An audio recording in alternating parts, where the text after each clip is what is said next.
I'm just aware I set everyone at rules of using a particular image on the front screen of their slideshow, and then I broke the rule myself. I just thought this was quite a kind of compelling juxtaposition of images, and obviously we got a climate march on the top of the screen, and then we got a rather more ordered group of people doing significant upskilling below them, and obviously there again is push and pull.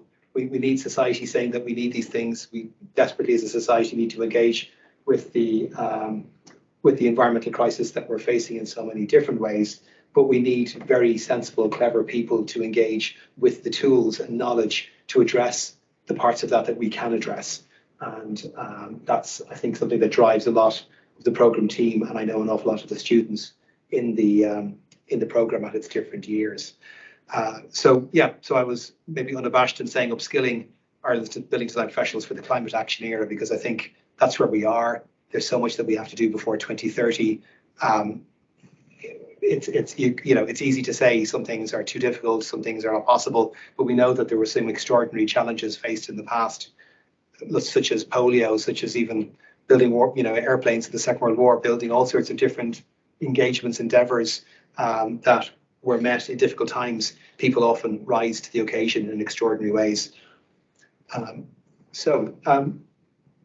Connor talked earlier on about kind of I can't remember the exact expression, but something I was going to say a cascading landscape of treaties and policies. So kind of drivers coming from high level that are coming quick and fast and are very weighty. So we have obviously the Sustainable Development Goals 2015, a UN treaty which was unprecedented in the number of people countries engaging with it, and it's still embedding itself deeper and deeper into our society, into how funding and research takes place, into the strategic intent of TU Dublin itself and many other bodies. How are we engaging? How do you know you're engaging? What are the indicators? What are the goals? Those sorts of questions, kind of environmental accountancy almost, you can see becoming an increasingly important part of what people do.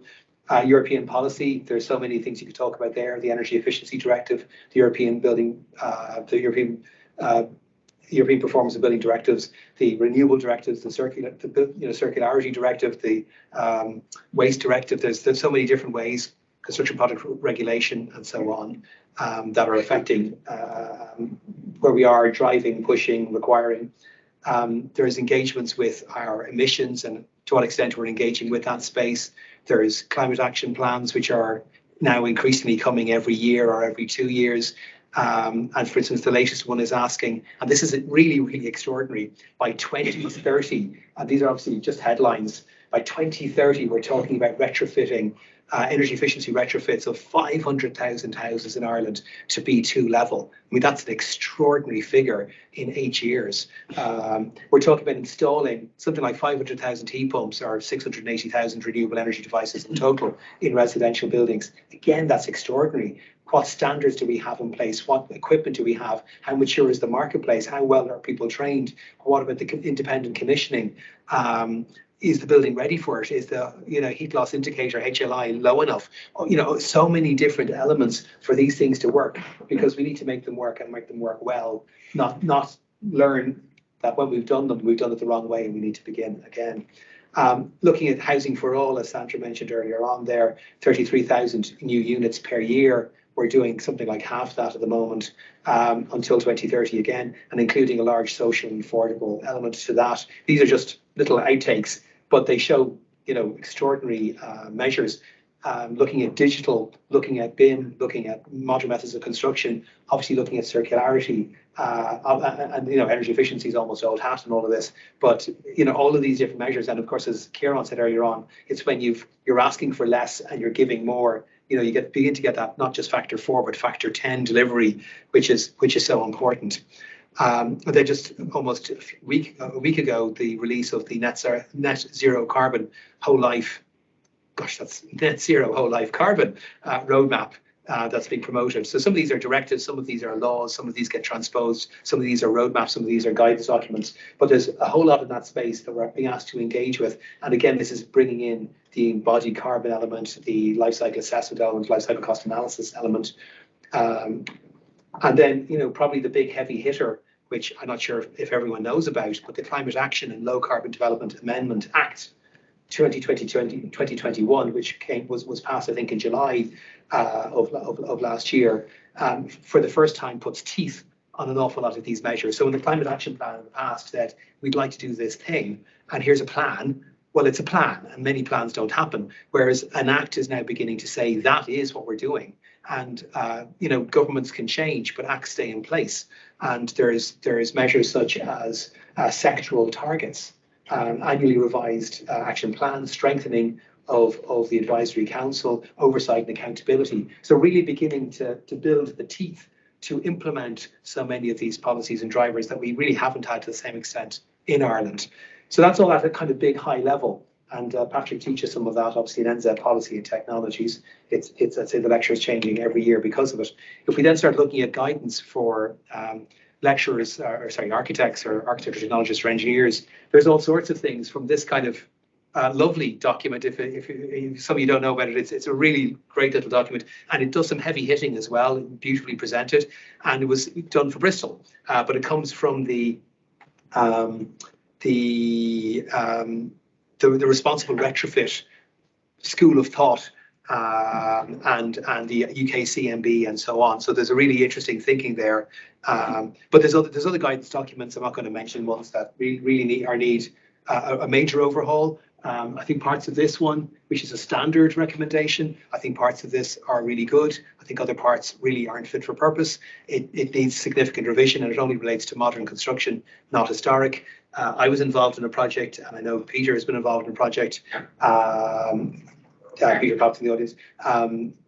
In terms of the energy efficiency side of things and guidance there. And that's tricky because you're dealing with this whole question of patrimony, streetscape, quality, breathability, heritage, art, culture. There's so much that's layered onto that.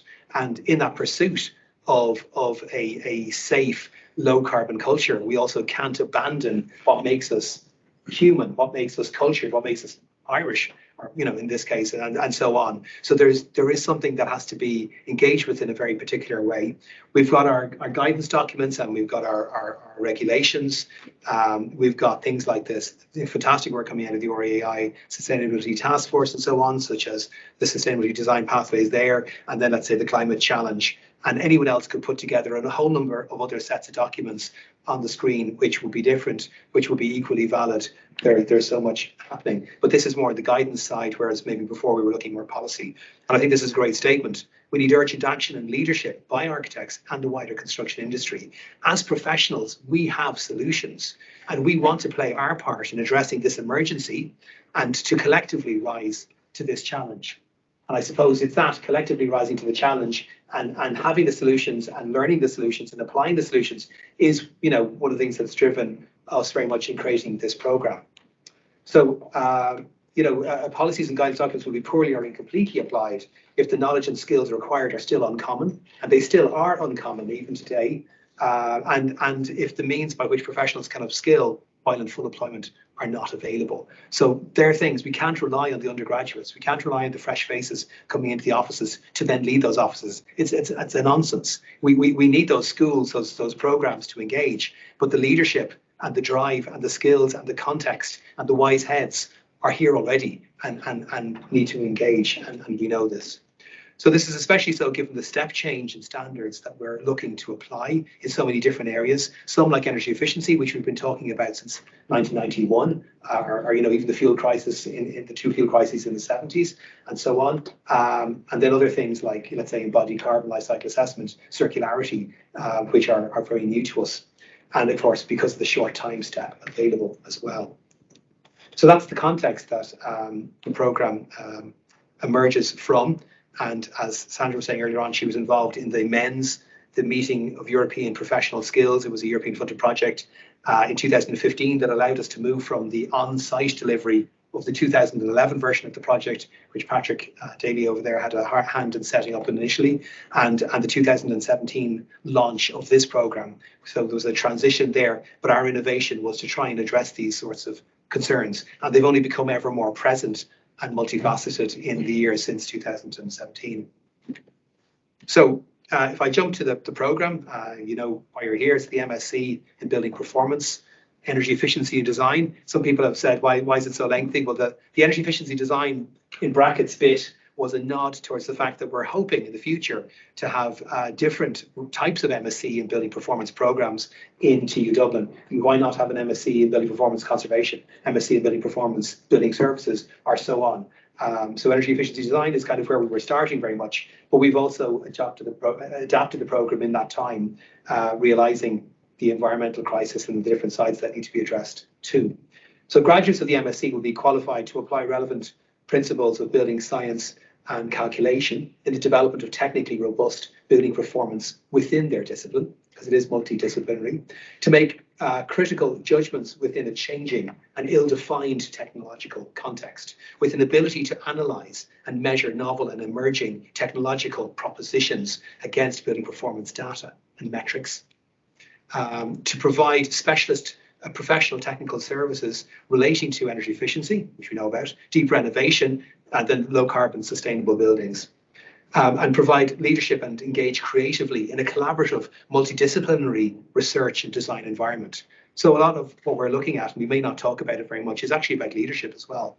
It's about gaining those skills and that knowledge and actually making the calculations, being on the building site, trying to realize these sorts of things, and actually realizing, hopefully in that time, growing with an awareness of your ability to actually lead, the student's ability, the graduate's ability to lead that construction team and so on. So the program is there's some kind of colorful graphics now. The program is what we call a nested program. So you can see there's 8 semesters across the top of the page, and students can engage in single CPDs, 6-week CPDs. There's 4 of them now on offer, and they're at different times in the year. They can engage through the first 2 semesters and graduate with a postgraduate certificate. They can go through the first 2 years and graduate with a postgraduate diploma in building performance, or engage for the full 3 years and come out with an MSc in building performance. The first year, for the last 4 of the last 5 years, we've secured 90% fee subsidy for students from the government, from HEA Springboard, and we're quietly confident, I can't say any more than that, but we're quietly confident that we may be able to secure that for next September as well. And that's a fantastic thing, which means that the whole programme, access to thousands of euros worth of standards, passionate lecturers, all of the different modules, everything, the feedback, the integrated learning is available for 250 euros. So cheap at the price. So that is what we are offering the market, and obviously that's where the big numbers then come in to the program. So if we looked at it in a different way, you can now see all the modules, and I'm going to just go into those briefly. So across the 6 semesters, I think I said 8 semesters earlier, 6 semesters, excuse me. So if we looked at the top left there, the first of those, NZ Policy and Technologies, that's very much about engaging with that policy agenda, the cascading policies, how those have been transposed, the relationship between them, elements relating to energy efficiency, relating to renewables, relating to carbon, how we measure that, what are the statutory methods, a whole sort of high-level introduction to the world of regulatory compliance of buildings. Now, it doesn't address obviously structure or fire or whatever. It's primarily in the energy, the part L, part F, you could say, space with in that kind of space. And then the second part of that module is looking at a high level, again, introduction to the technological solutions to those to reaching that compliance under those policies. The second module, there's 2, if you can see my cursor here. There's 2 modules there that are offered as options.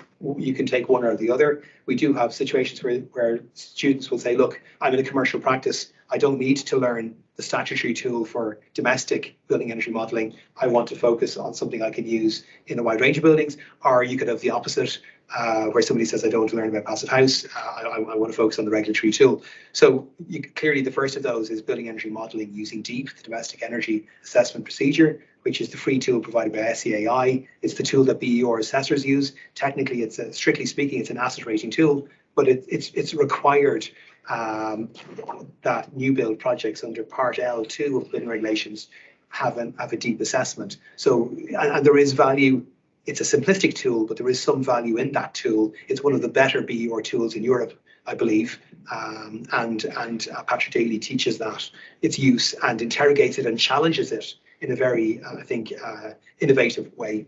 We have the next module is building energy modeling using PHPP. Andrew Lundberg and Shane Fenton teach that, and I think Shane is going to be leading that next autumn, and Andrew's going to be supporting him, and that is engaging with the Passive House tool, which is the world's leading building energy modeling tool. Again, it's looking at operational energy, it's whole building, but it goes into much greater extent in terms of climate. There's much fewer default values. You're looking at even the length of heated pipe.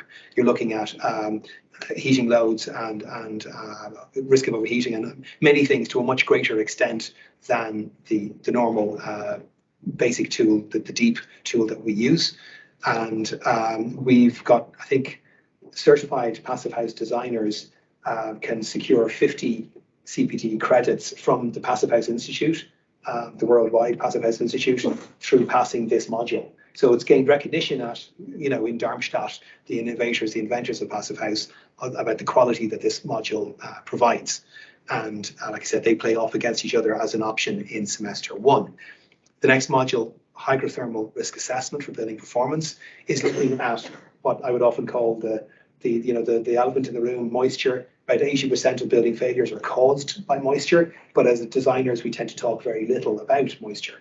And that, obviously, some of those elements where it's, there's a hole in the wall, there's a fairly immediate solution to that. But other issues in terms of corrosion or interstitial condensation, or the impact of even a super low energy green roof, or his internal wall insulation to a historic building, being able to play with parameters, being able to actually model imperfection, because very often models only allow for perfection, and then we're told, well, this is the answer, whereas in fact we live in a world of grey, we live in a landscape of risk, all these kind of things, and being able to play with that and acknowledge imperfection in our building designs and see where the risks then are is a very powerful thing to do. And not surprisingly, from the way I'm talking about it, that's one I teach.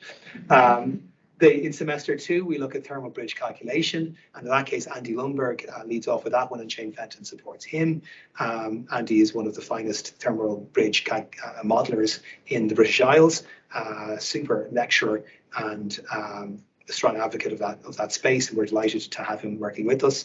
And that we're in the process of creating or reviving the CPD diploma in thermal modelling assessment, or thermal bridge assessment, which has been dormant for a few years, which is a routeway into the National Register for thermal modellers. And this 5 ECTS 100 learning hour module will be a stepping stone to that, and we're hoping to run that for the first time next summer, not the coming summer, but summer 2023. And it's been out there a while, and there's a bit of work to do, but we're quite excited about that. We also teach BuildDesk U, partly for comparison. It's the normal, it's one of the tools accredited under the relevant standard to teach for the Glaser method of calculation, which is used most of the time in industry and often misapplied. But we think by teaching the two methods together, people can learn the limits where one is relevant to the other and the other not, and gain that kind of mastery. And as always, use the simplest tool that's appropriate for the thing you're doing. We don't advocate complexity where there's no need, but it's really important that people work within the standards and the scopes and understand those tools, and of course acknowledge uncertainty in designing specification. So that's that one there. So starting in year two, we're kind of moving from a more operational energy and even a slightly domestic focus. There's definitely modules throughout year one which can be applied to any building in the world and can certainly be applied to commercial buildings, but you could argue that there is still a slightly smaller scale maybe, and there's some emphasis on residential. But moving into year two, we're stepping into a greater environmental focus, and also we're beginning to focus more on commercial and complex buildings. So we start with building environmental assessment methods, where we're teaching LEED, the USGBC standard for environmental modelling of buildings. And we teach HPI, the Home Performance Index, which comes from the Irish Green Building Council and is the relevant tool in Ireland for mass housing projects, apartment buildings, housing estates, that kind of thing. And is a fantastic innovation of the Irish Green Building Council. And has gained more and more traction in recent years. So we teach the two of those together as an introduction to that environmental design space. And moving on from there, this is a module that Patrick Daly and I should say Brian O'Brien teaches that module this year. Patrick Daly and myself have been, I should say Daniel Coyle have been teaching the next module, so circularity and life cycle assessment in the built environment. And this is where we're looking at that whole question of, well what is the embodied carbon of the building? What elements of the lifespan of the carbon of operation energy, the carbon of the original building, the carbon of the retrofit, the carbon of the maintenance cycles, of the demolition, all of those sorts of questions, which Keith is going to talk to us about later. How well are they accounted for, and in how robust a manner? Life cycle cost analysis, where you're looking at things like net present value and payback, and then design for circularity, which I teach with Patrick. And Patrick particularly has been able to develop his knowledge of this through the Drive Zero International, the H2020 funded project that's ongoing at the moment. And that's an amazing thing, where I think it's also very empowering, where designers are saying, well, look, actually, if I bring the materials together this way instead of this way, I can have the same result, but I can also actually ensure that they're disassemblable. I can ensure that there's a greater extent of biomaterials. I can look at a range of ways in which the building can be made more environmental, lower impact. And even if we begin to think about buildings as being kind of temporary freezing of resource in a flow, so the materials come into a building and for a while they're there, and then after a while they move on to the next building or the next usage, and then we're thinking increasingly about reuse instead of even recycling, and we're thinking increasingly of complex components rather than breaking down to materials or recyclate and so on. So there's a lot of really interesting design thinking in that space, and it's expanding very fast. It's also influenced quite a few of the students, so I think you'll hear the talk from, is it Siobhan later on, where she'll be talking about that as well. And then the last of those modules, building energy modelling using dynamic simulation, and that ties in with NEAP, the non-domestic energy assessment procedure. And we use Design Builder as the dynamic modelling tool, and that information feeds into SBEM. But Patrick will tell you very clearly how if you're trying to use SBEM without dynamic modelling, you can't really assess things like overheating in any meaningful way. And in super low energy airtight buildings, that's becoming an increasingly significant issue. So there's a complexity there that can also be applied to domestic buildings, not just commercial buildings. So you can see the suite there of modules. I think it's 8 modules over those 3 semesters. And it's really significant. Moving on, you're moving into kind of the research journey, so I'll leave that, but that's an important journey too.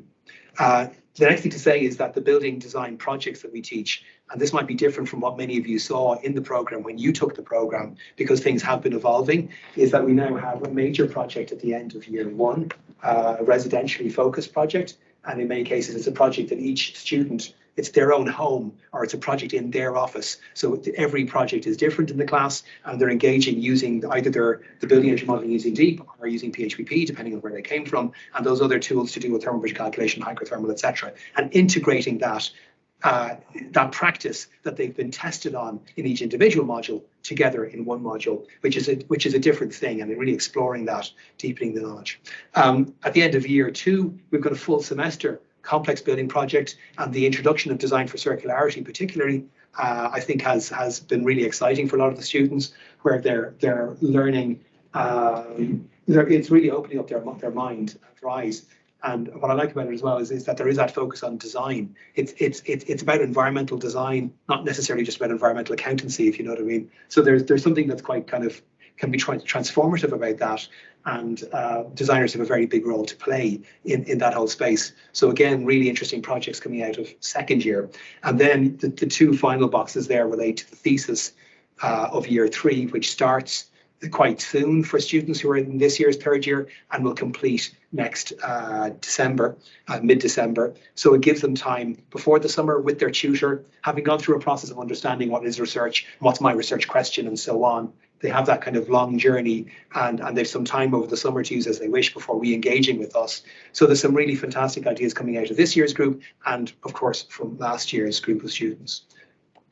And then, of course, what I would say is that in the process of those 6 semesters, the capacity of our students to engage with original research, to have the confidence to engage in that research, and then to begin to display or engage with industry leadership increases significantly. So there's a journey there, and I think that's really, really exciting. I would say the place where I'd love most people to come to is the end of year 2. I know year 3 for many people is an individual research journey, but I think there's quite a lot lost for someone who has engaged in year 1 if they don't move on to the kind of things I was talking about in year 2.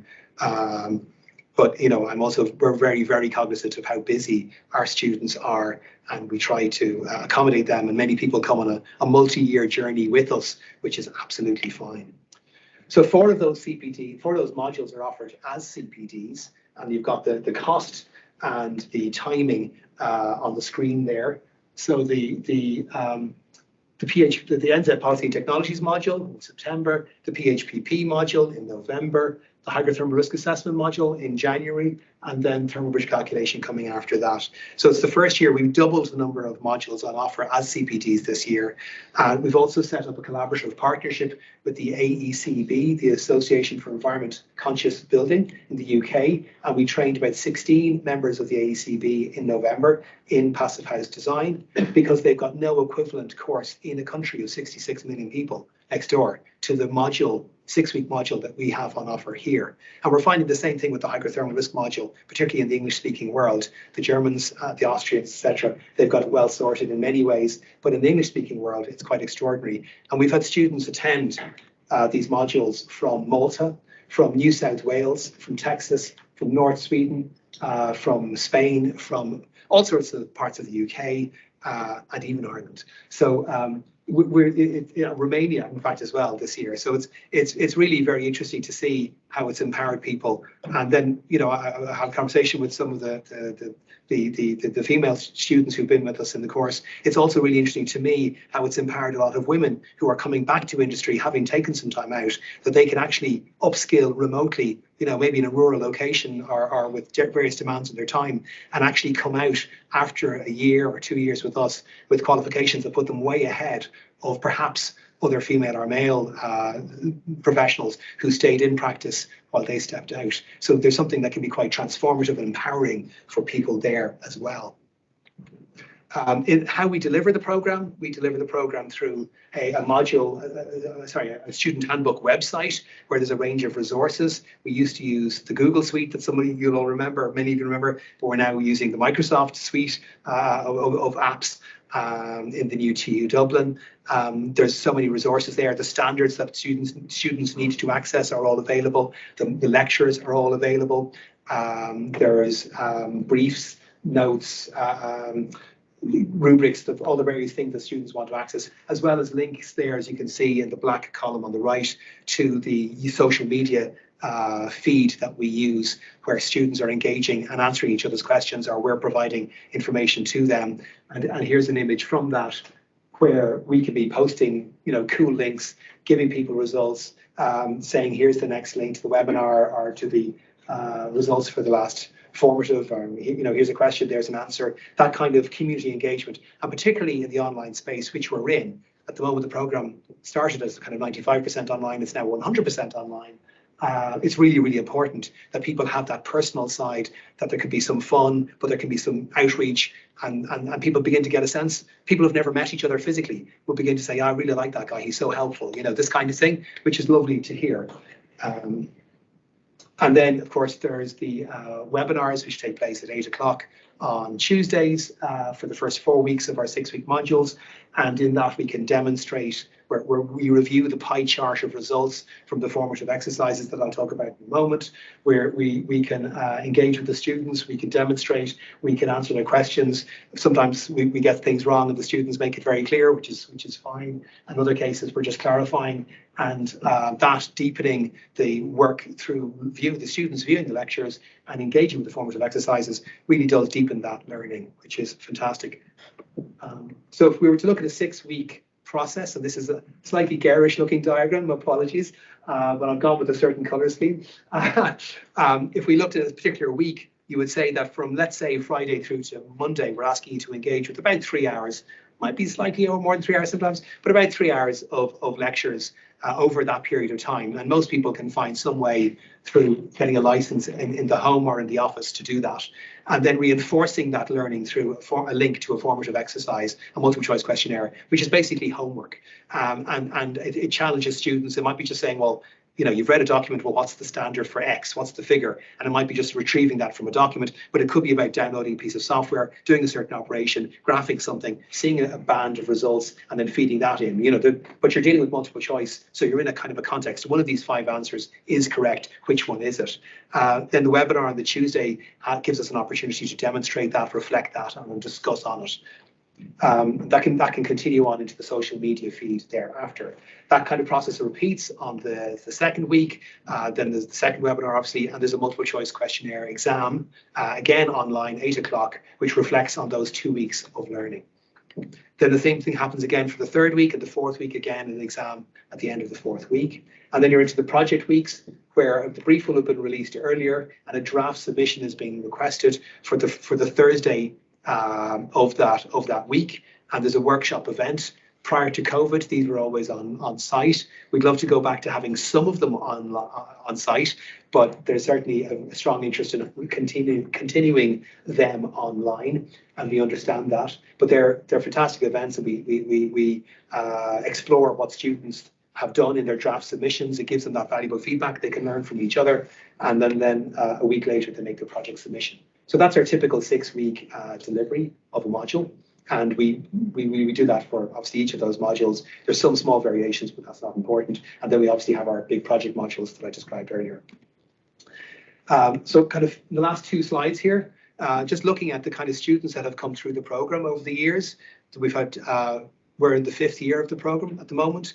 And if we just look across at the type of people, it's a very rich program in terms, it's absolutely fully multidisciplinary. There is a strong weighting towards architects and architectural technologists. That almost is 2/3 of the whole if you look across the orange and the blue together. There's a reasonable cohort of structural engineers in there, M&E engineers, there's the fewer number. You're then into people like BU or assessors, passive house designers. We've even allowed some construction skills teachers from second level, where let's say they have a background maybe as a CAD technician, they've gone into secondary level teaching, they teach construction studies, they've trained as a passive house designer, and they're building their own passive house. And, you know, I said, okay, look, if you're in that space, come in. But, you know, it's that kind of person we're talking about. So we really are broad church, as they say, and we're very interested in what people can do and empowering people and giving them an opportunity. But we also try and protect the fact that it's professional post-practice for people who are you know, otherwise in industry and practicing. They don't have to be chartered, but they do have to have graduated. And like I said, you can see clearly there's an RPL, a recognition of prior learning aspect, where we will accept certain people and have conversations with them for those cases.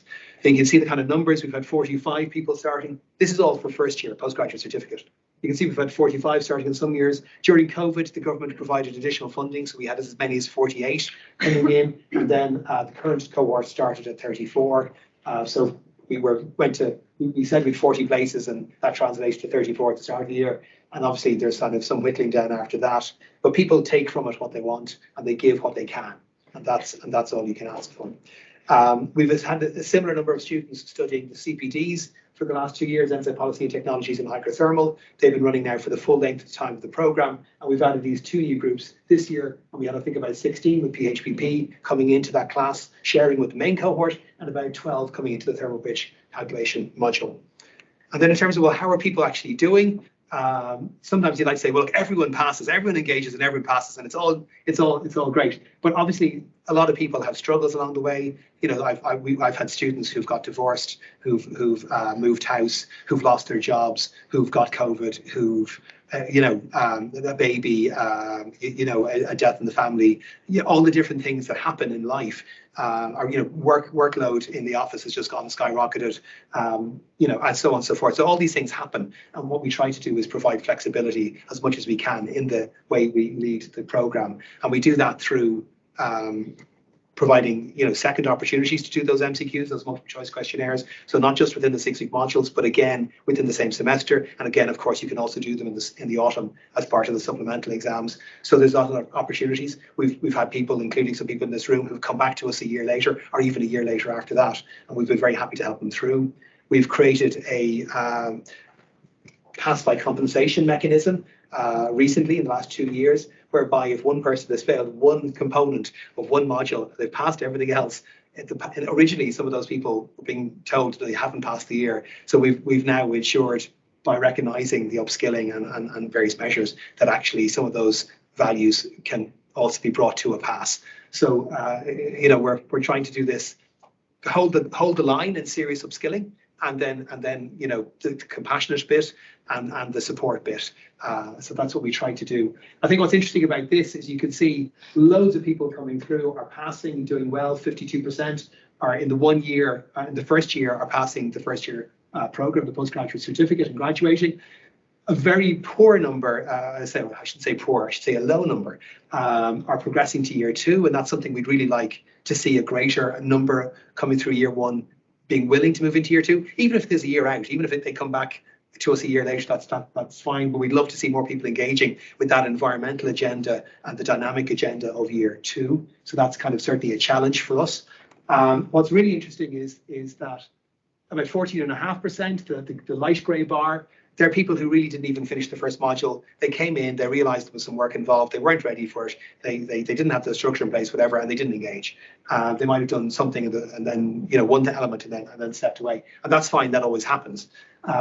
At the 10.5 group there are people who would engage maybe in 2 modules and then maybe similarly disengage. I always try to reach out to those people. It is what it is. Some of those people come back, but the group at 12.5% at the top, they're people who we come back to again and again, saying, look, how are you? What about this year? And a lot of those people are extremely grateful that we do that. And many of those people have translated and passed, and it's just taken them an extra year, and that's fine. And then the last element here, I know we've definitely got quotes from people where they talked about that there's a lot of work in this program, And yeah, in fairness, those comments are not shown here, and they could be shown here. Yes, I recognise that. But I love John here, our architect at the bottom. Congratulations on an excellent course. Never in my life have I found a more useful course to deal with all the issues I come across in my everyday practice. It's brilliant. Who couldn't like that? And then other people. I mean, we've got things from engineers, architectural technologists, male, female, diversity, and that's what we try. And we probably get away with quite a bit because of our enthusiasm, but we do try and listen, and we have genuinely innovated and changed the program over the years in response to student feedback and the market need and the cultural, the societal need as well. So that then graduates from the MSc in retrofit technology, and you might recognize Daniel Coyle on the far left, who is now teaching life cycle assessment, and he's teaching in year 2 in the big project as well. He's leading it. Cormac Allen's at the back there. I'm at the back behind him with a big cheesy grin. Orna Hanley, head of school, is on the far right, and some various other graduates there. Some of our CPD students over in the gallery there in the first year. This was taken a few years ago. The stage is amazing. Some great smiles. Some more students here, graduation from the postgraduate certificate, and then students. Vazridisha Sheikh Jahangar graduating with the postgraduate diploma a few weeks ago, and Alton, Keith and Gareth graduating from the MSc. Richard couldn't be there at the time. Again, just a few weeks ago from the full MSc, our first set of graduates from the end of the program. So very proud of all of that. There you are. Last thing to say, sorry, there are more slides. This is almost last slide. We have created a LinkedIn group only this year, amongst other innovations, such as today. And there's the QR code if you want to take a photograph of it. You can request. It's a closed group. It's only for people who are graduates who've at least passed one module on the program, but preferably people who've passed more, but that's fine.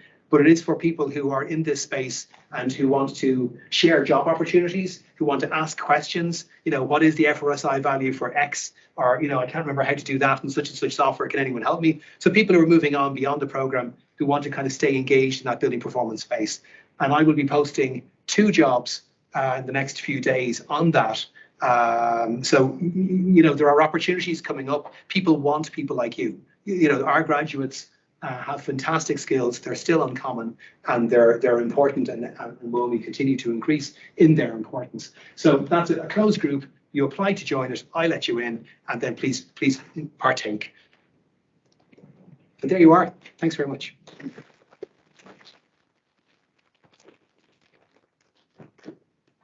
Sorry, you may have mentioned it, but what level is the NFQ level? Oh, it's all level 9. It's all level 9. Yeah, the CPDs are also level 9, but they're what you call a special purpose award. I think the postgraduate certificate is a minor award, and then the postgraduate diploma and the MSc are major awards. So you get a pass or a fail with the CPDs and the PG cert, but with the PG diploma and the MSc, it's, I can't remember, it's a distinction. It is distinction, isn't it? Distinction 2-1, 2-2. All right, Gareth? MSc. Yeah, the MSc distinctions 2-1, 2-2. Yeah. Yeah. Like Yeah. So it's a classified. It's a full classified. Yeah, the titles are slightly different at level 7, level 8, or level 9, so it could be confusing as what are the titles used. But they're classified awards at levels in PG DIP and the MSc, but everything is at level 9. Thank you. Yeah. Any other questions? And that I'm including people who are in online. If there's any questions, you should be able to unmic your microphone and just ask away. A question there from Pamela Oh, super. online. Pamela, would you like ask her to ask it, or I can read it out? Do you want to read it out? Maybe. He's asking, is there a scholarship for people who want to do the full MSc but aren't eligible for Springboard? That's a really good question. I mean, I suppose that the basic question is there a scholarship? And what would we need to do to create a scholarship? I've been involved in the creation of scholarships this year for a BSc in Sustainable Timber Technology, and we've gone to industry where they've said, we really want to support this and we'll provide scholarships. I've never, to be honest, a lot of this is down to workload. How much can a small group of people do? I've never gone to, let's say, the big practices and said, would you be willing to support a scholarship? Manufacturers often, people who sell products, have an understanding of doing that kind of thing. Design practices, I'm not so sure, but I'd be certainly willing to explore that further. Yeah, it's possible, and they're usually sort of on a competitive and need basis, aren't they? To apply for a scholarship award. Well, a bursary is on a needs basis. I mean, a bursary, you're showing somebody your bank account. With a scholarship, it could be based on an expression of interest. It might be based on an expression of interest interview, and they might have awareness of your grades. It could be that kind of a thing. So I've just gone through that process. Tomorrow, actually, Kingspan Century, or Century Timber Frame, is awarding a scholarship to a student in the Sustainable Timber Technology program, and that scholarship will follow that student for 4 years. So that's kind of a good example. Another question? That's it? Okay. Anything else? Nope. Sorry, Yes, Anna. Just to Sandra again, it's directly emailing you. There's no form or anything like that to apply. No, not at all. cpd@rai.ie. If you have any questions or comments, absolutely. Yeah, that was to do with the environmental accreditation. Lovely, super. Okay, well, look, I'm gonna hand on to the next speaker.